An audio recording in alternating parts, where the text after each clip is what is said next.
Okay, at some point during your weaving career, you will inevitably break, accidentally, a warp end.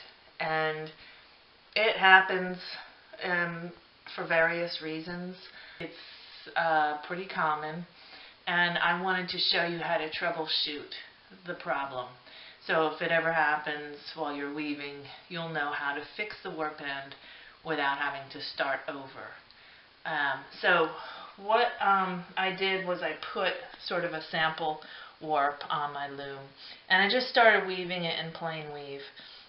And I'm just going to cut one of the warp ends to show you as an example where the warp end could break up here, it could break between the beater and the heddles, or it could break behind the heddles towards the back beam.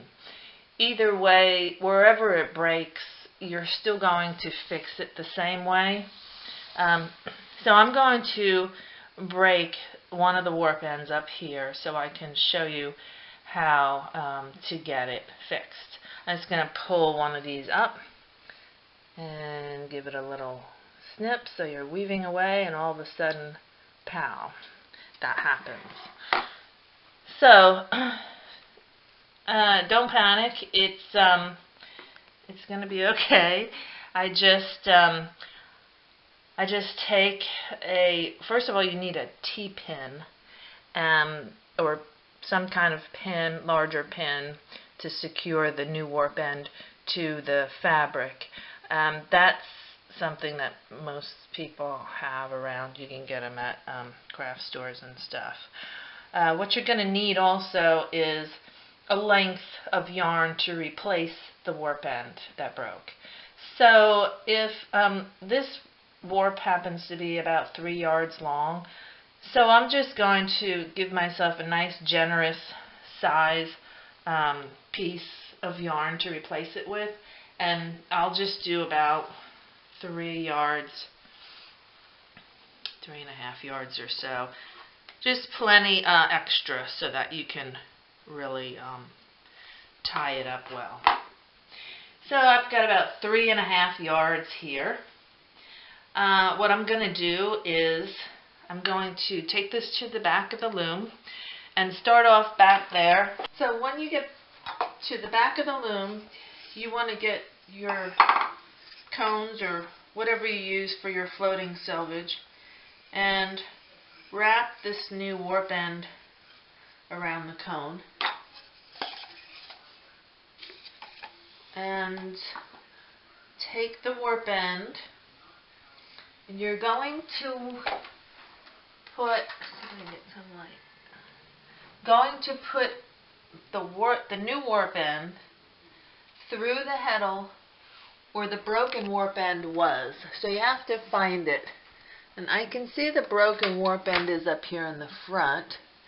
If I pull it out of the reed carefully and kind of wiggle it back and forth, you can see which heddle it's in. So here's my heddle that it's in, right here. I'll pull it out of that heddle. This is the broken end. I'm going to put the new replacement warp end from the back of the loom right through that same heddle and pull it through. And then you can see the empty dent in the reed. You can pull it through there also. Okay? That way you've got a new warp end. And do not hang the weight off the back of the loom yet. First, we want to go back to the front of the loom, and we're going to tie this new warp thread onto the fabric to anchor it. So what I usually do is I take the T-pin, just hang the broken warp end off to the side in this case. And I'm going to leave a bit of a tail so I can wrap it around this pin. I'm going to put the pin in the fabric about maybe a half an inch to an inch down from the fell, or where you stopped beating in the weft. And when you put it in there, try to get it so that where the pin comes out is right where that warp end is going to run. So here's the broken warp end, and my pin is coming out right there where that warp end runs. So move the broken one off to the side, take the new one, and start to wrap this around the pin. I usually do like a figure 8 just to secure it in this spot right here.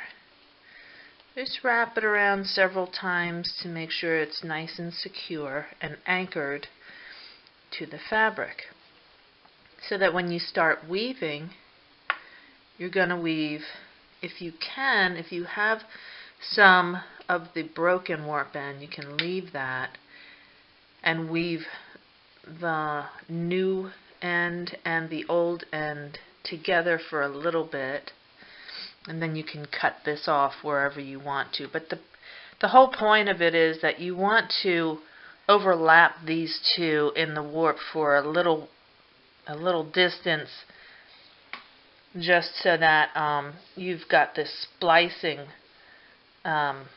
thing going. It's just like when you end a weft thread and then you start a new bobbin with a new weft thread in your weft, you always overlap them, and that's going to be the same technique that you use here.